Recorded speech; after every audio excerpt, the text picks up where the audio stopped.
toutes et à tous et bienvenue dans Mieux, le podcast sur le monde du travail et l'expérience collaborateur. Pour les entreprises d'aujourd'hui, revendiquer une raison d'être, mener des actions en faveur de la RSE, s'engager dans une mission sociale et ou environnementale au-delà de leur seule activité économique n'est plus un simple élément de différenciation, c'est une nécessité. Contrairement aux idées reçues, ce mouvement global de transformation des entreprises n'est pas l'apanage des grands groupes. Comment opérer cette transformation quand on est une PME ? Par où commencer ? Comment accompagner ce mouvement ? Nous accueillons aujourd'hui Olivier Cueil, cofondateur de Microdon, venu nous apporter son regard sur la question. Bonjour Olivier Cueil. Bonjour. La raison d'être, si on commence par elle, est-elle incontournable pour les entreprises aujourd'hui ? La raison d'être, c'est un sujet qui, probablement il y a 10 ou 15 ans, faisait couler un petit peu moins d'encre, était certainement un peu moins central. Peut-être parce que les dirigeants proposaient à leurs salariés des expériences beaucoup plus simples autour du travail, avec des logiques de marché, produit, accès au marché, vente, croissance, et que finalement l'économie s'articulait autour de ces quelques principes essentiels. Depuis quelques années, la donne a changé. Les salariés ont besoin de souscrire à un projet, d'être embarqués dans la vision d'une entreprise et de mettre le temps qu'ils consacrent au travail au service de quelque chose qui les stimule, qui les motive, qui les encourage. Donc je crois qu'aujourd'hui, pour une entreprise, réfléchir à sa raison d'être, formuler sa raison d'être avec ses salariés, on y reviendra, c'est une notion qui m'est chère, quelque chose d'assez central et essentiel. Comment c'est venu ? Qu'est-ce qui a fait que c'est devenu central ? Le point de départ, c'est de considérer que les salariés représentent l'essentiel du carburant et des ressources que l'entreprise va mobiliser pour réaliser sa mission économique, réaliser son but, et que dans un univers professionnel qui est devenu de plus en plus complexe, de par le nombre de parties prenantes, de par le nombre de sujets traités, de par la révolution numérique qui a marqué d'une empreinte massive tous les métiers de notre époque, eh bien, il est primordial que les salariés puissent, à tout instant, décider, imaginer, avoir la curiosité et la capacité d'initiative nécessaire à l'accomplissement du projet de l'entreprise. Pour que les salariés soient dans les meilleures dispositions à cette prise d'initiative, à cette révolution du comportement du salarié en entreprise, il est absolument vital qu'ils soient mobilisés à chaque instant par la raison d'être du projet auquel ils contribuent. Et donc j'imagine il est important de les engager à formuler avec l'entreprise cette raison d'être. Ça, c'est un apprentissage d'une expérience personnelle. L'entreprise que j'ai cofondée il y a 12 ans maintenant s'appelle Microdon. Elle réunit 35 collaborateurs. Et j'ai eu l'occasion à plusieurs reprises d'organiser des temps de réflexion, de formulation, de création et de recréation de la raison d'être de notre projet. Et ça, c'est un moment qui est particulièrement délicieux parce que c'est un moment pendant lequel les salariés s'expriment sur les raisons pour lesquelles ils sont stimulés et motivés à se lever le lundi matin pour venir travailler chez Microdon, faire de l'arrondi solidaire et de cette générosité embarquée un grand mouvement citoyen, et les entendre entre eux débattre, s'exprimer, raconter leur engagement dans notre projet collectif, en dessinant les contours, en le challengeant, en débattant certains aspects qui sont propices au débat, eh bien on crée des énergies qui font que après 2 heures, 3 heures, c'est pas des temps extrêmement longs, 2 heures, 3 heures passées avec les salariés, à discuter de la raison d'être du projet et des motivations qu'ils ont à s'y engager pleinement, eh bien, on fabrique un carburant extraordinaire qui ensuite va être utilisé et distillé pendant des mois, qui va faire que une équipe, un collectif, est fédéré autour d'une raison d'être. Et ça, donc vous me dites, vous l'avez fait à plusieurs reprises, ça veut dire qu'elle peut évoluer, cette raison d'être ? Ça veut dire qu'elle peut évoluer, ça veut aussi dire que les personnes qui travaillent dans l'organisation évoluent, certains s'en vont, d'autres arrivent, et que ensemble, ils mettent d'autres mots, ils mettent d'autres intentions, ils mettent d'autres envies dans le projet et qui font évoluer les contours de la raison d'être du projet. Donc pour moi, la raison d'être, c'est tout sauf un chapeau, un titre de site internet ou un slogan de communication sur lequel l'entreprise va s'exprimer. C'est avant tout une façon de mobiliser, engager les salariés qui est absolument centrale. Une entreprise qui mobilise ses salariés autour de la définition d'une raison d'être, c'est déjà une entreprise qui annonce la couleur. Elle a fait une démarche. Elle a pris conscience d'eux. Elle s'est donné du temps pour et elle a mobilisé des moyens pour que ses salariés puissent exprimer une raison d'être autour du projet. Et toujours de mon expérience, ce qui est absolument formidable, c'est qu'une fois que cette raison d'être est énoncée, incarnée, eh bien, elle irradie. elle s'exprime à l'extérieur dans le quotidien, dans toutes les décisions, dans tous les actes, dans toutes les interactions que les salariés ont avec le monde extérieur. La raison d'être du projet s'exprime. Et ça, c'est absolument central pour créer la confiance avec les parties prenantes, la confiance dans l'entreprise, entre les salariés. Les salariés qui ont passé 3 heures à redébattre et discuter de la raison d'être du projet vont naturellement se faire confiance entre eux. Et ils sauront que quand l'un parle avec telle partie prenante ou quand l'autre est chargé d'aller élaborer une convention ou un partenariat avec telle autre partie prenante, il va le faire dans une vision naturellement alignée avec la raison d'être du projet. De la même manière, s'investir dans la RSE, être une entreprise à mission, est-ce que c'est essentiel et est-ce que c'est un gage de confiance ? La RSE, responsabilité sociale, sociétale des entreprises, thème vaste et passionnant. Le premier mot qu'on va en extraire et que je voudrais retenir et qui est central pour moi, c'est le terme de responsabilité.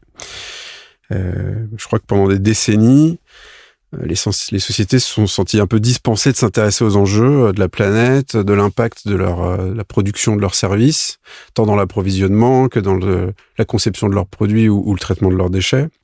Mais depuis 10 ou 20 ans, on sent bien qu'il y a quelque chose qui évolue et que la notion de responsabilité sociétale des entreprises devient prégnante et qu'on commence à introduire cette notion de responsabilité dans les textes, dans les lois. Donc, moi, j'aime à dire que la responsabilité sociale des entreprises, elle est née il y a une petite vingtaine d'années. Elle a germé pendant 2 décennies. Maintenant, on est en train d'assister à un virage, un peu à marche forcée, dans lequel l'entreprise est sommée de prendre ses responsabilités en matière d'environnement et de société. Et donc, est-ce que c'est un gage de confiance de voir une société engager des actions, reporter et communiquer sur ses engagements RSE?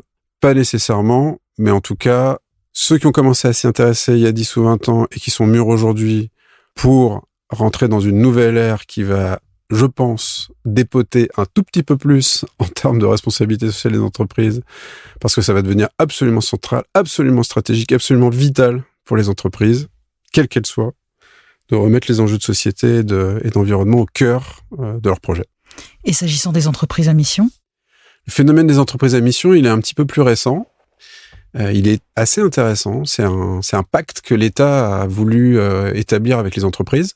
Et je pense que le virage que j'évoquais dans ma réponse précédente est tout à fait concomitant avec ce que l'État a voulu installer. C'est-à-dire un nouveau pacte dans lequel les entreprises sont engagées vis-à-vis des pouvoirs publics, du gouvernement, à mettre en œuvre les transformations nécessaires pour limiter l'impact sur l'environnement, limiter le réchauffement climatique et rendre à la communauté, au travers d'actions sociales, au travers de mécénat, au travers de différentes formes de soutien d'un tissu associatif vaste, une partie des richesses qu'elles créent sur leur marché et avec leurs activités. Les entreprises à mission vont écrire l'histoire. Elles sont toutes neuves, toutes récentes. Elles sont nées avec la loi Pacte de 2019. Aujourd'hui, je pense que les entreprises commencent à rédiger leur projet de mission, commencent à s'installer dans leur statut d'entreprise à mission, et que ça va accompagner la transformation d'une RSE des années 80 à la RSE des années 2050. Et les collaborateurs, dans tout ça, est-ce que c'est quelque chose qui compte pour eux ? J'imagine que vous allez me dire que oui, mais... Le premier des collaborateurs d'une entreprise, c'est le dirigeant.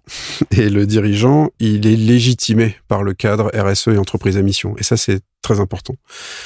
Jusqu'à peu, les marchés et les parties prenantes exigeaient des dirigeants d'une organisation qu'ils maximisent les profits et qu'ils tirent meilleure partie des ressources économiques de l'entreprise sur ses marchés avec ses produits et ses parties prenantes. Tout ce qui pouvait avoir attrait au bien-être des collaborateurs, aux enjeux d'environnement, était clairement relégué sur un plan secondaire et pouvait, dans un certain nombre de cas, faire l'objet de sanctions. Un conseil d'administration, un marché avec ses actionnaires pouvait sanctionner un dirigeant qui mettait sur le premier plan les engagements environnementaux, sociétals de son entreprise. La RSE et le cadre des entreprises à mission légitime le premier salarié des entreprises dans ses actions, c'est le dirigeant. Et naturellement, ça permet aussi de créer un cadre de confiance, un cadre dans lequel chaque salarié se sent légitime pour prendre les décisions sur de l'approvisionnement de produits, sur du traitement des déchets, sur du retour à la communauté au travers des soutiens aux associations ou autres formes de partenariats que les entreprises peuvent monter avec des structures d'insertion sociale, insertion par l'emploi, etc. Et donc, ce cadre d'entreprise à mission, ces volets, ça fait l'objet d'une norme, la RSE, qui sont maintenant relativement codifiés, deviennent un sujet de légitimité pour l'ensemble des salariés de l'entreprise. Et la vocation de tout ça, c'est de créer un environnement de travail plus favorable, plus épanouissant, plus durable pour les collaborateurs. Faut quand même se rappeler que le temps que passe chaque salarié à son engagement professionnel principal, en général une 35aine d'heures par semaine, ce qui est pas rien, est quand même porté par ce cadre dans lequel il va pouvoir évoluer et dans lequel il va pouvoir exprimer ses sensibilités et ses intérêts pour l'environnement ou la société. Si on refait un peu d'historique, par quel mécanisme la conscience de ces enjeux est-elle montée dans les entreprises ?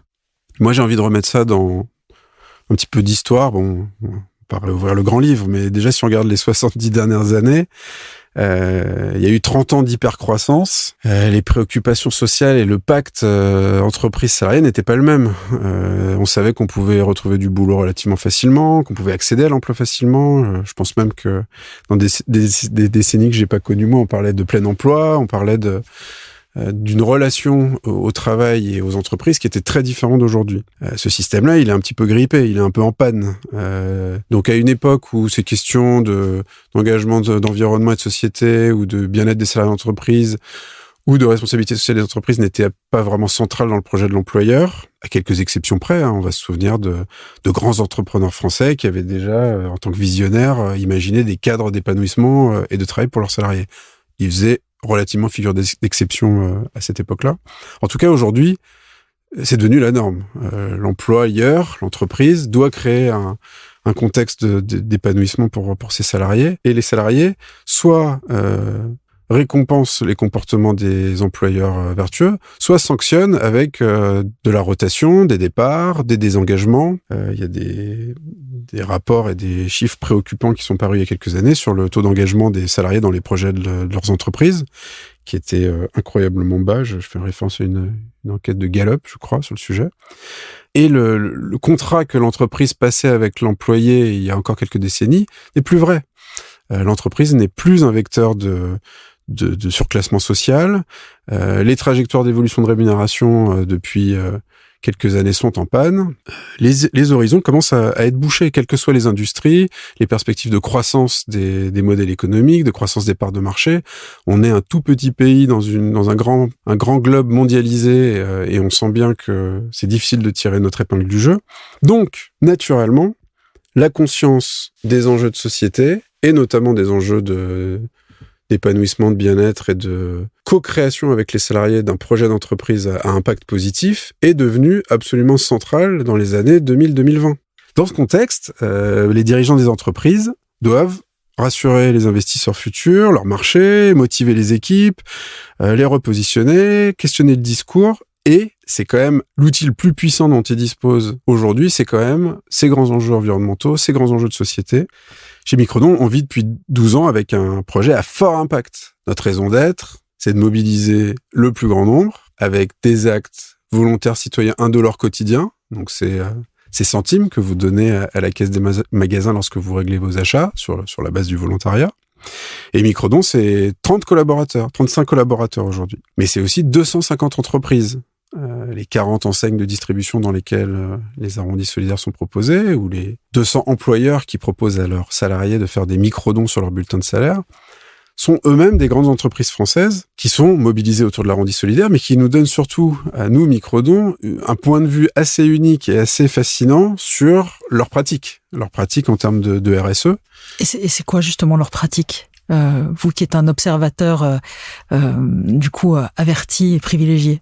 Alors effectivement, j'ai la chance de dialoguer avec les gens en charge de la RSE qui sont, et c'est une bonne nouvelle, souvent assez proches des dirigeants des entreprises. Ça, c'est le constat que je fais qui est assez enthousiasmant.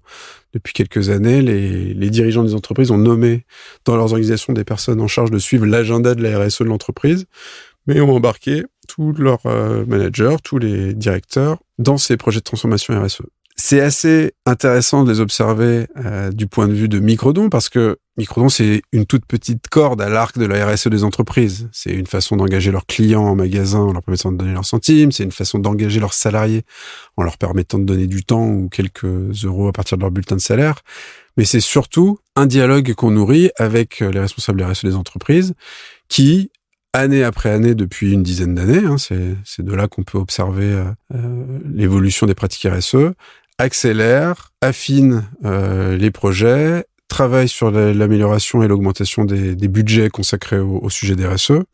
Et c'est assez fascinant de les rencontrer à plusieurs occasions dans l'année autour de ces feuilles de route RSE, de ces feuilles de route d'engagement social sociétal qu'elles construisent avec les dirigeants d'entreprises et qui, année après année, s'affinent. C'est le constat qu'on peut faire. Et avec quelle motivation ? Est-ce que c'est une histoire de fidélisation des collaborateurs ? Est-ce que c'est, j'imagine que oui, une vraie conscience qui est prise ? On en a parlé. C'est quoi les motivations de ces entreprises et de ces responsables RSE, fondamentalement ? Pour parler des responsables RSE, ils sont pas arrivés à ces postes par hasard. Ils ont, pour la plupart, de façon très personnelle, très intime, des convictions fortes qu'ils incarnent dans leur rôle au quotidien dans les entreprises dans lesquelles ils bossent. Pour les dirigeants, c'est clairement une question de posture nouvelle, des nouveaux récits, des nouvelles façons d'imaginer les modèles économiques et le devenir de leurs entreprises à la lumière des grands enjeux de société, et pour lequel ils doivent reporter à la fois aux actionnaires et aux investisseurs, mais aussi aux salariés, à un certain nombre de parties prenantes, à commencer par les clients ou les prospects. La plupart des entreprises aujourd'hui sont challengées et questionnées dans la façon dont elles répondent à des appels d'offres ou dans la façon dont elles positionnent leurs propositions de valeur et leurs produits, à montrer en quoi elles sont plus engagées, plus vertueuses dans les approvisionnements de produits ou de matières premières, la conception de leurs produits, le traitement de leurs déchets, le traitement de leurs salariés et des différentes parties prenantes dans l'organisation. La prévie des produits aussi, j'imagine. Prévie des produits, bien sûr, le traitement des déchets, je vais l'appeler comme ça. En tout cas, c'est ça qui les motive à mettre en œuvre ces feuilles de route, à définir ces feuilles de route RSE, à les mettre en œuvre et les accentuer année après année. Quel conseil vous donnez, vous, aujourd'hui, à une entreprise qui souhaite opérer ce changement, démarrer sa transformation, aller cheminer vers la RSE, l'entreprise à mission Pour les entreprises qui ont le sentiment de ne pas encore en faire assez, de ne pas encore avoir assez conscientisé, de ne pas encore avoir assez installé dans leur logiciel, dans leur système d'exploitation et dans leur management les pratiques RSE, je doute que des entreprises soient au point mort ou à zéro sur ces sujets-là. Donc pour celles qui ont le sentiment d'avoir besoin d'accélérer, je pense qu'il y a un enjeu important à former ou recruter un certain nombre de leaders dans l'organisation qui vont incarner cette vision de la transformation. Je crois que c'est avant tout les valeurs individuelles des personnes en situation de responsabilité qui vont s'exprimer. Je dirais que c'est ça le point de départ. Ensuite viendront les cadres de référence dans lesquels on va pouvoir s'évaluer, se tester, se benchmarker sur ces pratiques. Donc, me viennent les référentiels ISO pour la RSE, mais aussi des référentiels comme B Corp, dont Microdon a fait partie des pionniers en France en 2015 en rejoignant le premier lot des entreprises B Corp en 2015.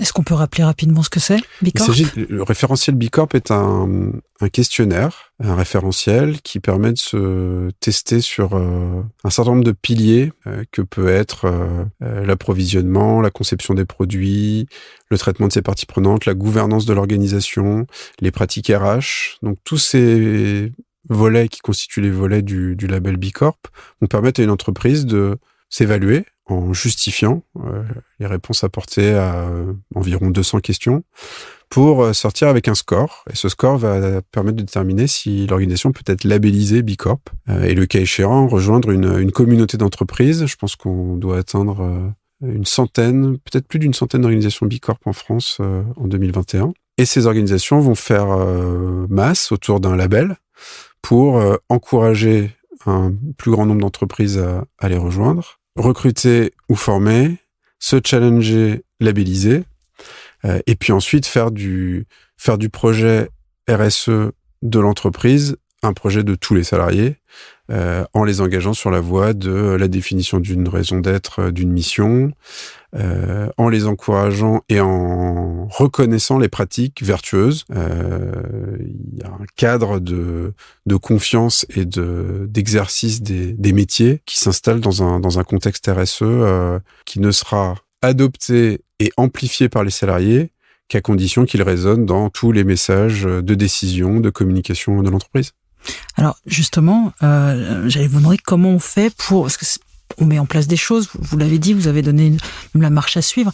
Comment on fait pour faire vivre dans le temps, au quotidien, ces questions, ces enjeux dont on parle depuis tout à l'heure?